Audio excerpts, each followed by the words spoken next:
this fight between him and Corey? Obviously, a win here takes him to the next level in an insane bantamweight division right now. Yeah, I think it's a great opportunity, and Sandhagen is no joke.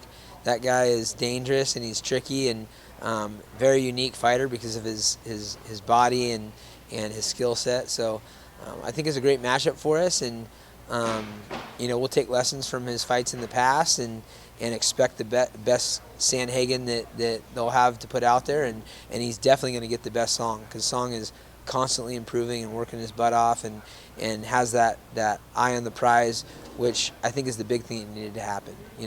As a guy that came in a room full of killers when he was a teenager by himself from China, to now understanding that he should be the world champ, that's the biggest shift.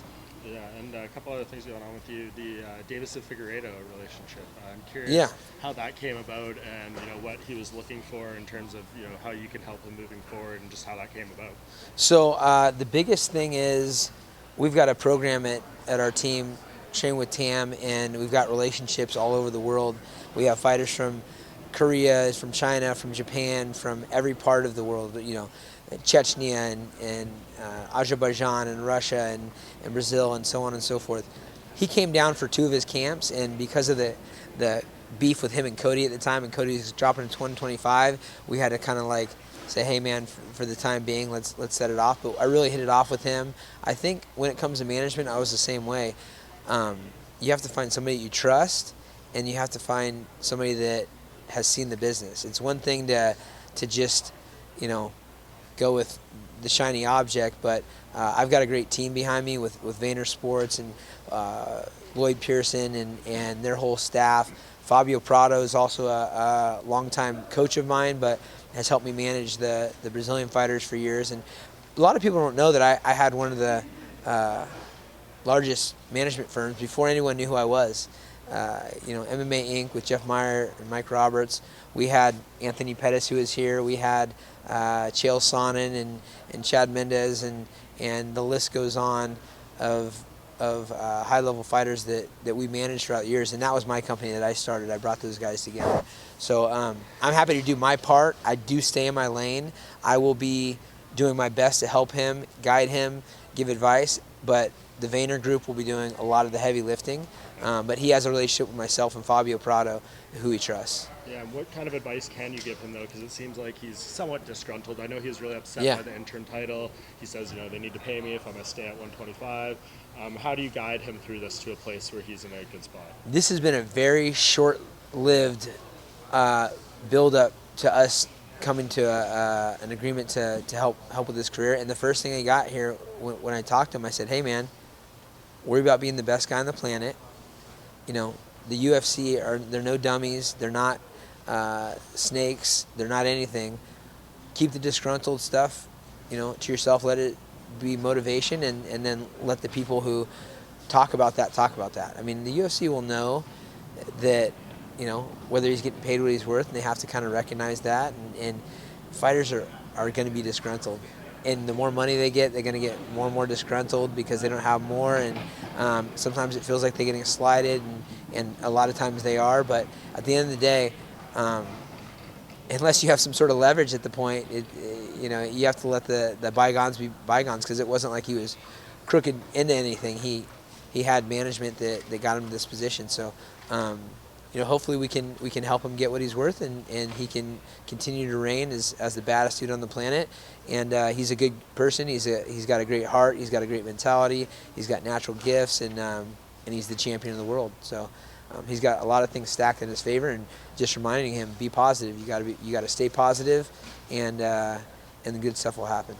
Hey, Uriah, just to close it out, since I know we don't got much time, just thoughts on 2 of your recent athletes, Macy last night and obviously Josh a couple weeks ago. This is I'm glad you're bringing this up, because I was super disappointed, and Josh was also, on the fact that, he wasn't treated that great this last week. I mean, we were expecting for him to be there sideline. He's beat so many guys in dominant fashion. He's had these major injuries, and he needs that fight next, that 145-pound belt. He's the guy that can match up well with Volkanovski, that can pack a punch that puts people out cold with one punch. he can handle a volume, has wrestled his whole life, wrestled in college. That's the matchup. And I was a human development major in college, and they always taught us, for those, when you go in to teach elementary school kids, you got to watch out for the guys that don't have a loud voice. And he's kind of been overlooked, but he's there, ranked number 4 in the world, beat some incredible people. Amazing performance against a killer. And the other people in line would be a Brian Ortega or a Yair, and they've both been beat by the top guys. So, Josh is the guy. We're hoping to get the camera on him, get him, watching the event. And to be honest, it was kind of a mishap, but he had a really bad experience. He was put way back in the seating, not even with the rest of the guys, and had to find his way by himself upstairs because they have peons working security that are getting paid minimum wage that are like, hey, you can't come this way. And he's not a confrontational guy unless you're paying him to beat someone up. And so he was really upset that there wasn't more made of the fact that he's the guy in line. And I'm going to talk to Dana about it, and I'm going to talk to Hunter and let him know it's really bullshit. Macy, on the other hand, is a girl that does speak up, and she has been screaming forever to look at me, and there's reason for that. She's young, she's 24, she's dominant, she's getting better, she's doing all these extra things that a lot of people don't have the dedication or the discipline to do, getting up early, working on her mind, working on her body, and she's going to be a champ, so we're excited for that. Do you think that Josh, we know the business is going to be what it is, what Alex does next, et cetera, move up or whatever. Do you think Josh will wait for that undisputed shot? Or let's say Yair wins, do you think you could see an interim, and would you tell him, hey, jump on this opportunity if they say there's an interim? Absolutely. Josh will jump on any opportunity. He's never said no to anything. He's literally the guy in Office Space that keeps getting moved to the basement. He's like, hey, give me my stapler or I'm going to burn this place down. And he just keeps knocking fuckers out instead, and still, they don't even have him front row to watch the guys that are top in his division after he comes off a dominant main event performance. It's really BS. So he'll take any opportunity. Last night he was like, you know what, F this. I wish they'd just release me. I get no respect, blah, blah. And I had to remind him, he's like, I think I'm going to drop down to 35, so I'm going to fight O'Malley because that's who's getting all the credit. And I'm like, first off, that's not going to be good for your body to drop that weight. You're right there knocking on the door. We just have to make it happen. And I'm really sorry that he had such a bad experience. He literally, if you look at his Instagram, posted a picture from the rafters because he kept getting moved to the friggin' MMA basement because of a miscommunication. And so that was really frustrating to find out in the aftermath, looking around for, okay, I figured he's on the other side or they're doing some interviews or nothing. Nothing. Ghosted. It's really sad. And his wife was livid. He was livid, and he just was like, what do I have to do to get a little bit of respect? So Dana, I hope you see this and understand that it's Josh's time. He was, he did every interview he could leading up on his own. I know when he came to Vegas, he set stuff up. He tried to put himself out there. And yeah, it seemed like a layup that, you put him on the post-fight show and give his thoughts. Or Unbelievable. Like none of that, right? Zero. Yeah. Not only that, he was literally put in row G, seat S with general public. And it was a mishap because of the way the tickets were happening and whatnot. But, and then we didn't know about it until it was too late, and he's just angry. He was, he's not gonna fight the security guard because he's trying to get someone. So, it was a misunderstanding. But look, give the guy his friggin' respect. He's been taking the hardest road possible, multiple surgeries on his hands, on his face. He knocks dudes out. He cuts the weight. He lives like a professional. It's time.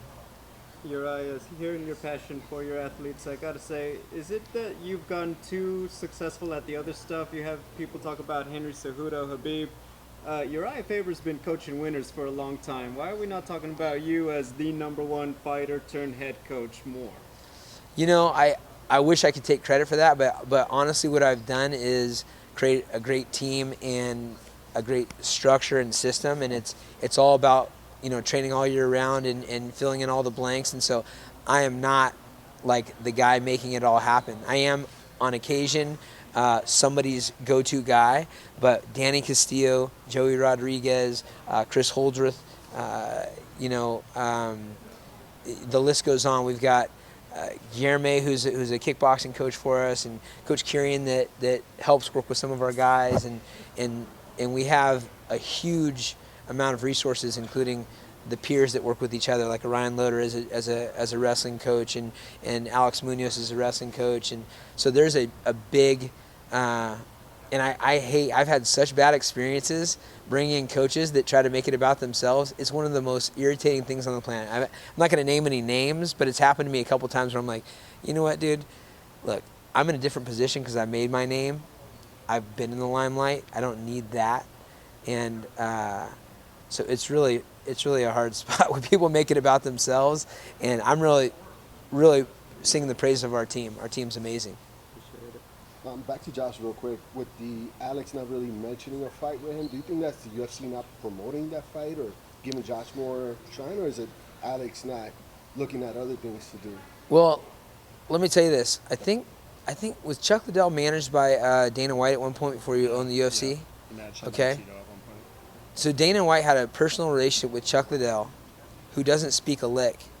You can't get him a couple sentences out of him most of the time unless you're sitting there hanging out with him, you know, like I was this last weekend. But he knocks people out cold.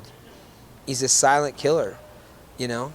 I think because of the layoffs in between Josh's fights, because of major injuries and some in terrible situations like the illegal knee and then the elbows after the bell, he gets sidelined and is not in the limelight for a while. But every time he comes back, it's something impressive.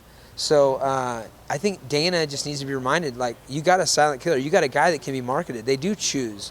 You know, they could easily put him in the front row and say, hey, what do you think about these guys? And you ask him what he's going to do. I'm going to knock those motherfuckers out. That's what he'll say, and maybe not in those exact words, but he's going to be thinking it. He's going to be believing it, and he's shown that he can do it. So, you know, for me, it's, yeah, they need to choose to promote him a little bit more. They need to give him the right opportunities and just be present. You know, Josh's wife said, look, it's very apparent where we stand with the UFC. They don't give a shit about us, which is a shitty feeling.